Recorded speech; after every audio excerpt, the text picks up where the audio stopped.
He also has the stories. So Allah subhanahu has to bring the correct stories. That's the Quran. That's the name of the Furqan. So with the Quran is bringing the right and the correct story to the Muslim believers. That's the reason the Quran has one more name called Furqan. That was Nasir Sheikh. He's leading our religious committee here, just in case if anybody doesn't know him. Any more questions?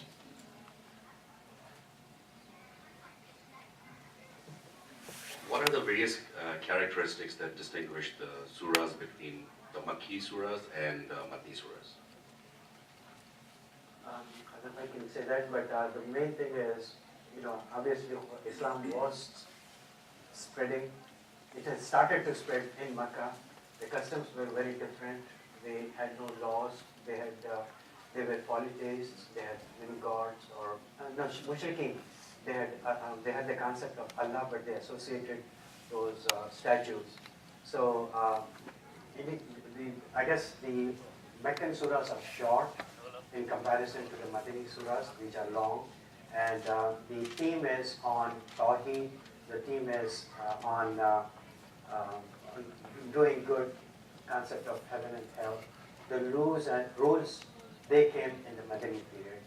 They start with Ya Ayyuhan Nas, Ya Bani Adam, O mankind.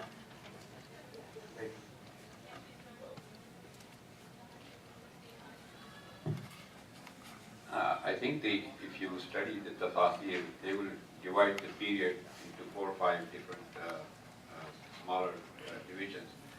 And if you follow the Makki surahs, those are the ones that have been revealed in the 13 years in Makkah. And there was the phase of the Prophet ﷺ's life in which he just started to preach to his family and close friends and so on. And generally the reaction from the Quraysh was they were making fun of him and not paying attention and so on. Then it became some people started to accept.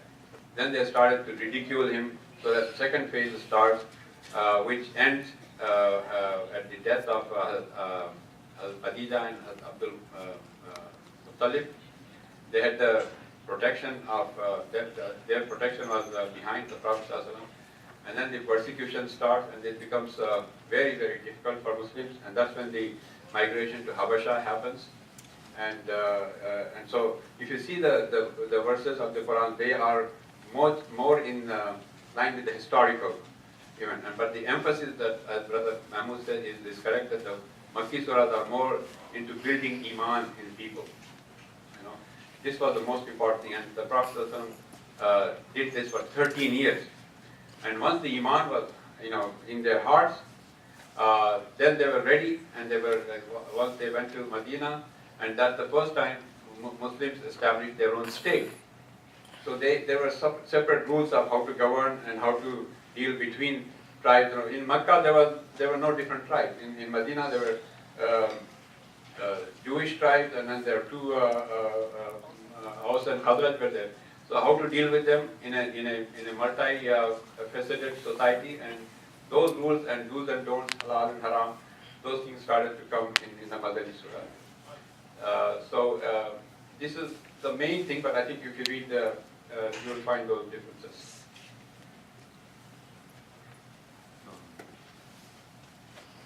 Brother Jamal has a question.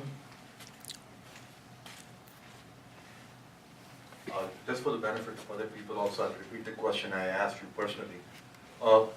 Regarding the abrogated ayahs, I was speaking to somebody about when the ayah of Surah Al-Baqarah is that if you believe, the Christians and Jews and those who believe in Akhirah, all of them will have their reward. Something that's the context.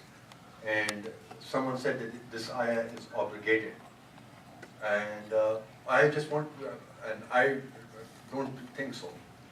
I want to make sure that I understand that there is, as we hold the Quran in our hand, there is no ayah in that Quran, in this Quran, that is abrogated, or is there? And if you can elaborate. I think I did not articulate well. I'm sorry.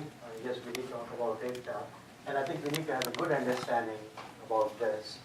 As Quran was coming down, the Quran was not compiled into the form of a book. Quran had not completely come down. Verses were coming down, but sometimes some verses will be abrogated and those would be replaced with new verses.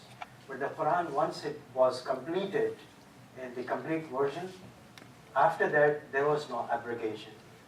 There is a mention of abrogated verses in Quran, there is a reference of that. Mufassirin, when they are doing a research, they want to find, they want to find out if this verse came down after a previous verse was abrogated. Then they treat it differently. Does that make sense? Is that your understanding?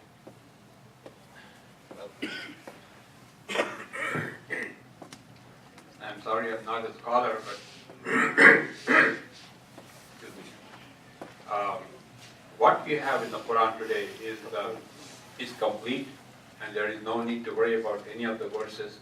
The verse you're talking about, I don't know which one you're talking about. Yeah, you're talking about the one, whoever believes Muslims and Jews and Christians was Sabi'in. Yeah. But if it's in the Quran today, it is there, and it's going to be there for forever. So there is no need to worry about that. If somebody says this was abrogated, this is completely wrong. And the other thing is, you have several verses about a certain topic, but it doesn't mean that the previous verse is necessarily abrogated. For example, about Salat, the Salat, the commandment for Salat came in stages. And also the commandment of, I'm sorry, not Salat, I'm talking about the commandment about intoxicant came in stages. And first it was said that there are some good things in it, there are some bad things in it, but the bad things are more than the good things. And then later on the verse came that when you are in the state of intoxication, do not approach prayer. So that was the second stage. And the third stage was finally, it was made haram. So if you look at it in the historical perspective, it all makes sense. And then you can say, obviously, if it's haram, you will never go into prayer in the state of intoxication. And even if there are some good things in it, it is haram, it's haram. So so there is no conflict in that if you study it. But some commandments have come in stages. So I think that's why you need to understand. You can't take a verse in isolation and say, aha, there are some good things and there are some bad things in it, so why not make it possible to use? Because you have to see all the sequence of commandments that came about a certain topic.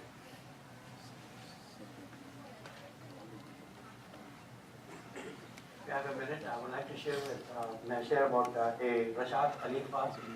He was a PhD in biochemistry and originally from Egypt, but settled in Phoenix, Arizona. He had started his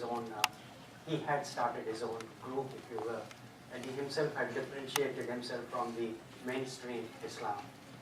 He was big on the numerology concept, and those people who are familiar with, they assign numbers to the characters. You must have seen, 786, yeah, right, that's an example of that. So what he did was he took the huruf-e-muqatta'a, there are those Yasin, Alif, Tanween, all those letters that Prophet never explained to us what the meaning is. Prophet probably knew it, Allah knows it, but he never explained to the people what they stand for. So he was using his computer knowledge and he was using the